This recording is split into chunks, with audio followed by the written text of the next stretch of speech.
Unsay ayo diha bay? Wa lagi. Pero karong adlaw magluto na pud ta kay gutom man. Magkapangayo ko karne sa baboy dito sa palengke. Human murag lami man ka unog Bicol Express. Ato siya na hugasan kay basin nakatamag ni hugaw. Hugasi jud na tarong. Pag human ana kay ato na ning hiwa-hiwaan nga pinabait size ba. Murag nagkalisod pa jud ta diha. Kay kasagaran katong naay hiwa na daan atong kaunon. Maghiwa pud ta mga lamas diha. Una nato ning luya pawala sa langsa. Gamay-gamay ra jud na hiwa para dali ra maggisa.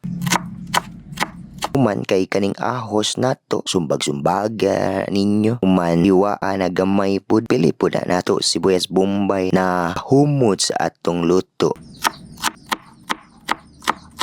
Human kay kaning sili na mahatag og kahalang sa atong luto. Dili matawag na Bicol Express kung wala ing sili uy. Painit ata mantika pagko mainit akong ulo. Kung init na kay atong unahon ning luya para makuhaan sa langsa ug pahumot sa luto. Sunod na ang sibuyas bombay, then ang ahos kay ukayra na ninyo mga bay. Tan-aw ganit ninyo mo aksyon nag-brown, ibutang na ang karne sa baboy. Continuous ukay ra para dili masunog hangtod imo na siya light brown ug magmantika na gamay. Ibutang dayo ng uyab, maayo pa ning suda na ay uyab. Continue ukay ra mga bay. Taod-taod ana kay inyo dayo nagsirita no gata para magkalami siya ro dili kasyagit. Mix ra ninyo para malumos ang mga karne. Ibutang na pud ninyo ang pula na sili para makahalang ug mahimong hot inyong luto. Pasagdi ra na ninyo mabukal mga 25 to 30 minutes. Inyo na pud na siya siritan balik ug gata ng espeso kaayo ba. Butang na ninyo ang sili rin diha. Siya ro dili mo gawas inyong almoranas diha. Uy, pagkakita ninyo ang gawas ng lana kana kay pwede na nato habwa.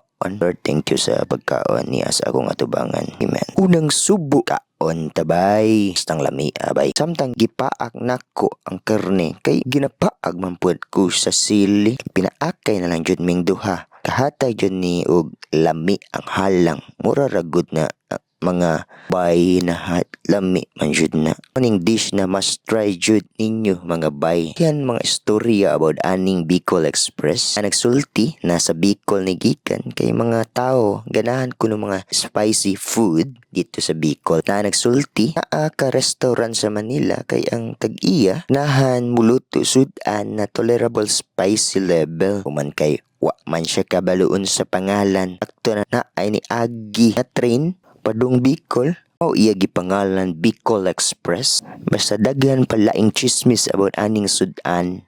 Bahala namon sa version sa inyong storya ani. Basta ako mukaon ko dire. Kamo diha bay kakaon na ba mo? Ablihin na inyong kaldero ug habwaan na ang bahaw na naay dukot.